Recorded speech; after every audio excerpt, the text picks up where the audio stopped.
साईं की रहमतों का दीदार कर लो, एक नहीं उपाय दो चार कर लो। ओम साई राम मित्रों, आज का उपाय मैं आप सभी लोगों के लिए जो लेकर के आया हूँ वो साईं परिवार के लिए बहुत ही सरल और बहुत ही विशेष उपाय है, क्योंकि यह पुरातन काल से आज तक यह उपाय लोग करते आए हैं और लोगों का कल्याण हुआ है।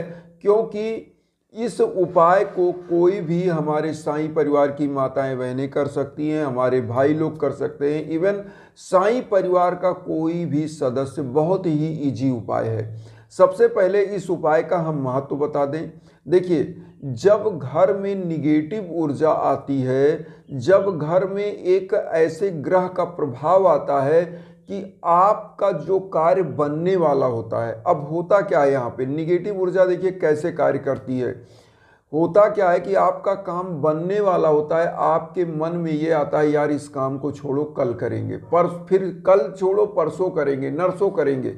इस तरह से वह काम पीछे छूटता हुआ चला जाता है। इसी को कहते हैं किस्मत की बदकिस्मती, क्योंकि आपके जो सितारे हैं वो गर्दिश में अपने आप चले जाते हैं, क्योंकि आपके अंदर जो निगेटिव ऊर्जा है वह कार्य को करने ही नहीं देती, संपादित करने ही नहीं देती है। और आप अपने मन से नहीं छोड़ते हो, वह निगेटिव ऊर्जा आपको हर्डल पहुंचाते हुए चली जाती है और आप समझ ही नहीं पाते हैं तब तक कि मेरे साथ हो क्या रहा है। यहाँ पर सबसे बड़ी चीज़ जो हम बताते हैं, भगवान विष्णु का, माँ वैभव लक्ष्मी का, साईं बाबा का एक ही उपाय है और एक ही उपाय के अंतर्गत सब कुछ आपको प्राप्त होता है।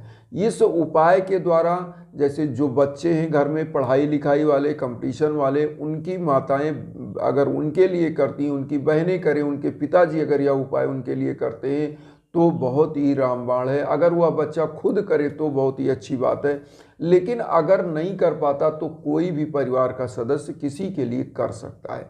अब जिनका व्यापार है, जिनके व्यापार में घाटा लग रहा है, तो देखिए व्यापार आप इसीलिए कर रहे हैं कि धन लक्ष्मी का आगमन हो, सुख शांति हो। तो भगवान विष्णु और माँ लक्ष्मी एक साथ रहने वाले, क्योंकि भगवान विष्णु का और माँ लक्ष्मी का अगर आप ध्यान करते हैं तो किस प्रकार से करते हैं मैं आपको ये भी बता दूं। हम लोग सभी लोगों ने यही पढ़ा होगा कि क्षीर सागर में शेषनाग की सैया पर विराजमान प्रभु विष्णु के श्री चरण कमल में विराजमान माँ वैभव लक्ष्मी के सादर चरणों में बारंबार प्रणाम। तो इस प्रकार से हम याद करते हैं। तो इसका मतलब हुआ कि क्षीर सागर में शेषनाग के सैया पर भगवान विष्णु रहते हैं और उनके चरण कमल में कमलासन पर विराजमान होती है माँ वैभव लक्ष्मी। तो यहाँ पर गुरु और साईं बाबा क्या होते हैं, सदगुरु हैं। तो गुरु को प्रथम रूप में हम प्रणाम करते हैं, फिर अपने समस्त देवताओं को। अब यहाँ उपाय क्या है, सबसे पहले और सबसे सरल उपाय आप समझिए, ये उपाय में आपको चना लेना है। एक दिन पहले बृहस्पतिवार को आप क्या करिए, इस चने को भिगो दीजिए और भिगोने के बाद थोड़ा सा गुड़ ले लीजिए। जब आप मान लीजिए बृहस्पतिवार को आपको उपाय करना है तो आप क्या करिए, बुधवार को इस चने को भिगो दीजिए। चना फूल जाएगा और बढ़िया हो जाएगा। थोड़ा सा गुड़ ले लीजिए और अगर आपके आसपास केले का पेड़ है तो वहाँ पर जाना है, एक घी का दीपक लेना है, अगरबत्ती लेना है। अगर नहीं है तो कोई बात नहीं, साईं बाबा के श्री चरणों में बैठना है। आप सभी लोग ध्यान से सुनिएगा, बहुत ही इजी उपाय है। तो साईं बाबा के श्री चरणों में बैठ जाएं। अब यहाँ पर करना क्या है, अगर केले के पेड़ में जाते हैं तो ओम नमो भगवते वासुदेवाय नमः मंत्र का आपको जाप करना है और ओम नमो भगवते वासुदेवाय मंत्र का जाप करने के बाद ओम गंग गणपतये नमः मंत्र का जाप करके और वहाँ पर माँ वैभव लक्ष्मी और भगवान विष्णु का ध्यान करके एक लोटा जल अर्पित करिए केले के पेड़ में। थोड़ा सा गुड़ चना जो आपने लिया वहाँ चढ़ा दीजिए और अगरबत्ती वहाँ जला दीजिए। अगर साईं बाबा के श्री चरणों में आप यह उपाय कर रहे हैं तो भगवान विष्णु माँ वैभव लक्ष्मी की कोई छोटी सी फोटो रखिए, पीला आसन बिछाइए, स्थापित कर दीजिए।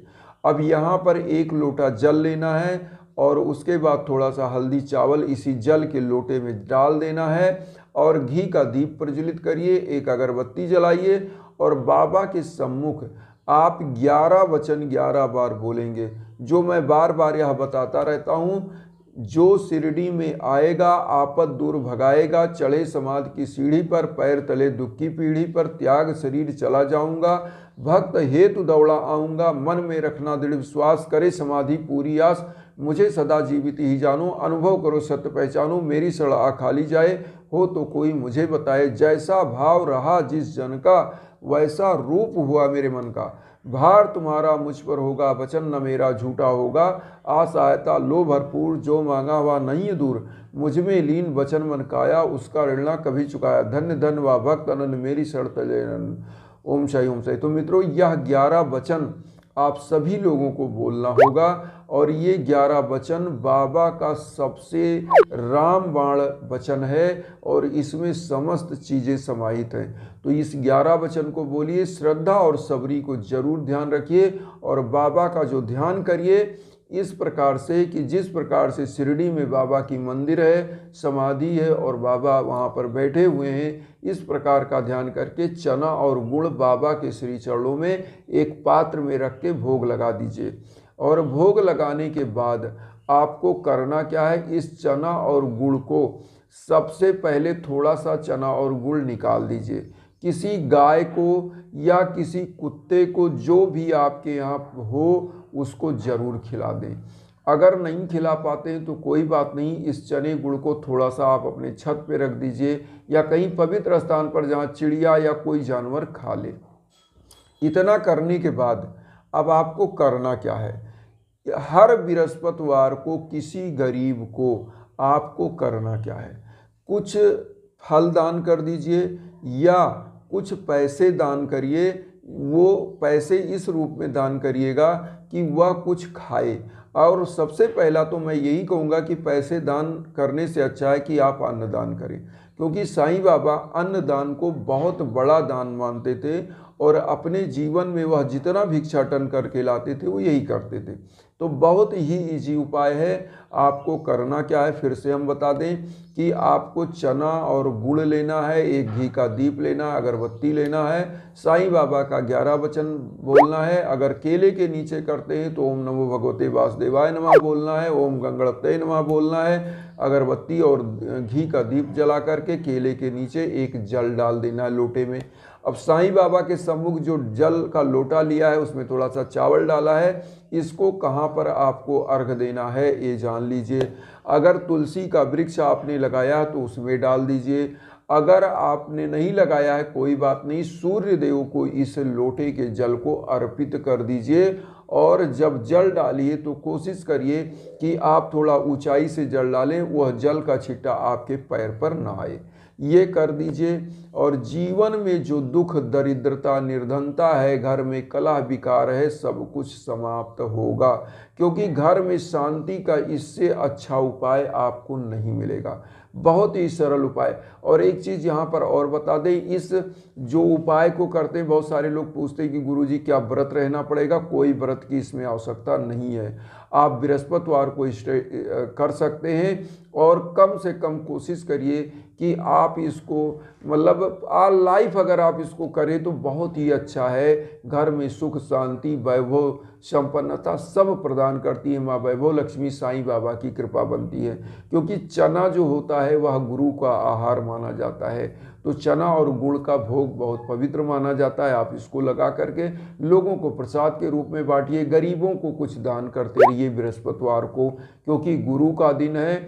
और गुरु क्या कहते हैं कि जो गरीबों का, दीन दुखियों का सेवा करता है, हम उसकी सेवा करते हैं। तो यह उपाय जरूर करें। और एक चीज़ मैं और बताऊंगा, अर्जियां आपकी लगती हैं, हवन के साथ अब लग रही हैं। हवन अगर आप चाहते हैं, हवन की ऊर्जा, चूँकि हवन के बारे में मैं आपको बताता रहता हूँ, इंस्टाग्राम पर आप संपर्क कर सकते हैं। जो भी मेरे लायक है हम अपने साईं परिवार के लिए आजीवन करते रहेंगे, यह चीज़ हम आप लोगों से वादा भी करते हैं।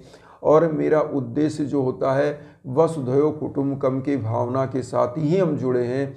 हमारा एक ही उद्देश्य है कि हमारे सारे परिवार, हमारे साईं परिवार, सब लोग जुड़ें, मुझे भी परिवार बनाएं। और चैनल को सब्सक्राइब करके आशीर्वाद दें। और आप भी मेरे परिवार बने।